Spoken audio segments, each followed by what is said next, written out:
قدرمنو لیدونکو او ګرانو زده کوونکو السلام علیکم ورحمت الله وبرکاته. په دې هیله چې ټول روغ رمټ او د صحت په جامو کې پټ وئ. دا دی بیا حمزه ستاسو چوپړ کې ما او غواړم چې د اتم ټولګي فیزیک اتلسم درس ستاسو سره یو ځای پر مخ بوځم. خواږه زده کوونکو زموږ د نن درس موضوع ده د یو جسم چارج کول.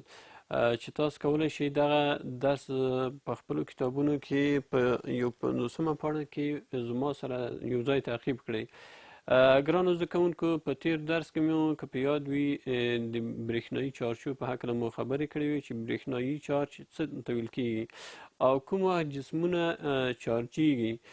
دا مو ویلي وو چې هغه وخت جسمونه چارجیږي چې الکترون یا واخلي یا الکترون له لاسه ورکړي.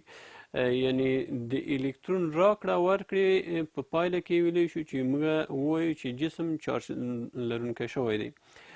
خدای دې وکړي هغه کورنۍ دنده چې تاسو ته سپارل شوې وه چې هغه مو په دقت سره ترسره کړې وي.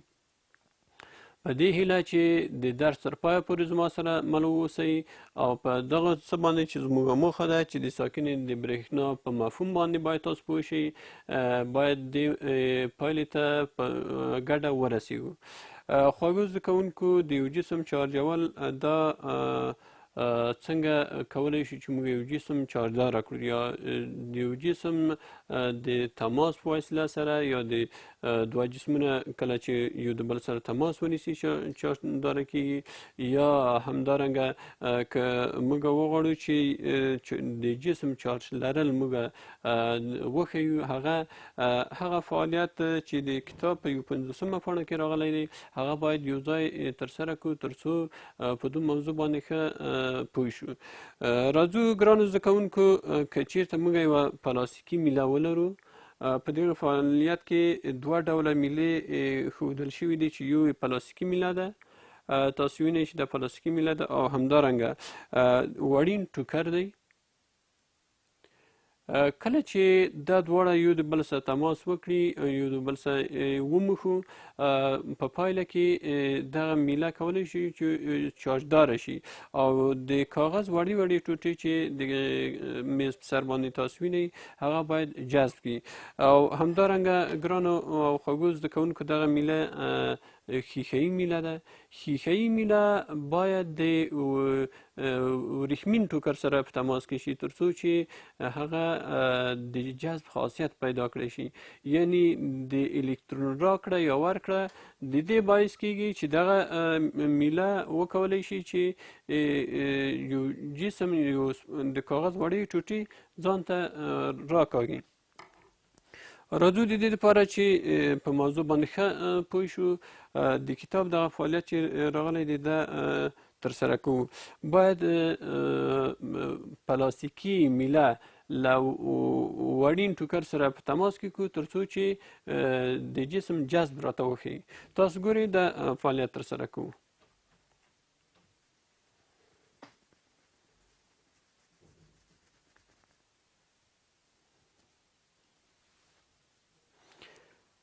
ګرانو زده کوونکو، تاسو ګورئ چې د کاغذ وړې ټوټې کولی شي چې موږ د دې میلې په وسیله سره څنګه کړو، واخلو. یعنی تاسو وینئ چې د کاغذ ټوټې ده جذبوي.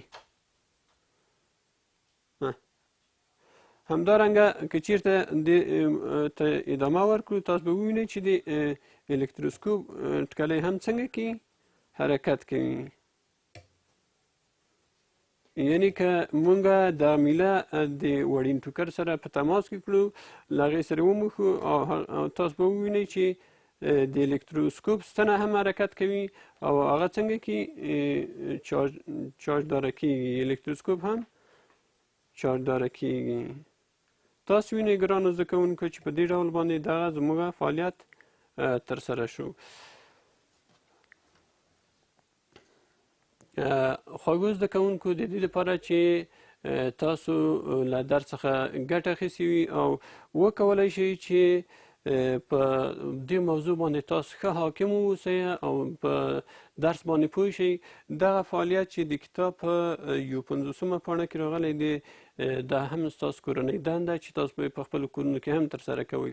که هره پلاستیکي میله وي، حتی کولی شو د خپل قلم په واسطه خودکار قلم په واسطه سره هم موږ دغه وښیو. یعنې کولی شو چې د قلم په وسیله سره موږ د کاغذ وړې ټوټې په هغه حالت کې جذب کړی شو چې زموږ قلم د یو وړین ټوکر سره په تماس کې کړو تر څو چې هغه چارجداره شي، او کله چې د کاغذ ټوټو ته نږدې کوو د کاغذ ټوټې باید جذب کړي. دې ته د جسم چارجول ویل کېږي چې دغه به انشاءالله تاسو په خپلو کورونو کې په اسانۍ سره ترسره کولی شئ. همدارنګه له فعالیت رسولو څخه وروسته به تاسو دې پایل ته باید ورسیږئ چې زموږ دوه ډوله میلې چې په دې فعالیت کې ترسره شوې وي، یوه میله چې پلاستیکي وه له وړین ټوکر سره یو ډول چارج رامنځته کوي، او همدارنګه شیشه‌یي میله له ورېښمین ټوکر سره بل ډول چارج رامنځته کوي، چې دا تاسو کولی شئ چې د فعالیت په ترسره کولو سره یې ووینئ. هغه فعالیت چې د کتاب په 52مه پاڼه کې راغلی دی، هلته د الکتروسکوپ په وسیله سره ښودل شوی دی چې کولی شئ تاسو د الکتروسکوپ په وسیله سره هم لکه څنګه مې چې مخکې ترسره کړ دا فعالیت دغه الکتروسکوپ دی، او تاسو کولی شئ چې د الکتروسکوپ په وسیله سره هم د جسم چارجول وښیئ. په دې هیله چې تاسو له درس څخه ګټه اخیستې وي او باید پرې پوه شوي وئ چې کله موږ دوه ډوله میلې له جسم سره په تماس کوو، یو پلاستیکي میله د وړین ټوکر سره او همدارنګه ښیښه‌یي میله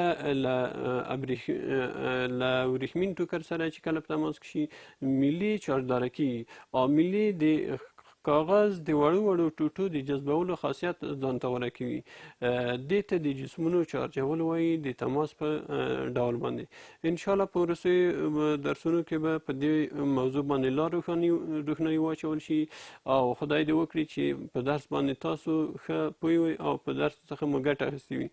د دې لپاره چې تاسو په درس باندې ښه پوه شئ، که چیرته شونې وي تاسو په خپل کور کې کولی شئ چې یو ساده الکتروسکوپ هم د زرورق د پاڼو او د یو عادي چې سیم وي د هغې په وسیله جوړ کړئ، او دغه فعالیت چې د کتاب په 52مه پاڼه کې راغلی دی دا تاسو هلته ترسره کړئ او ښې پایلې ترلاسه کړئ.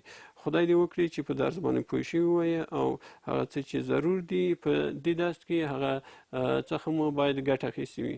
تر بیا چې تاسو چوپړ ته حاضر یم، تاسو په لوی او بښونکي خدای سپارم. وخت مو نیکمرغه.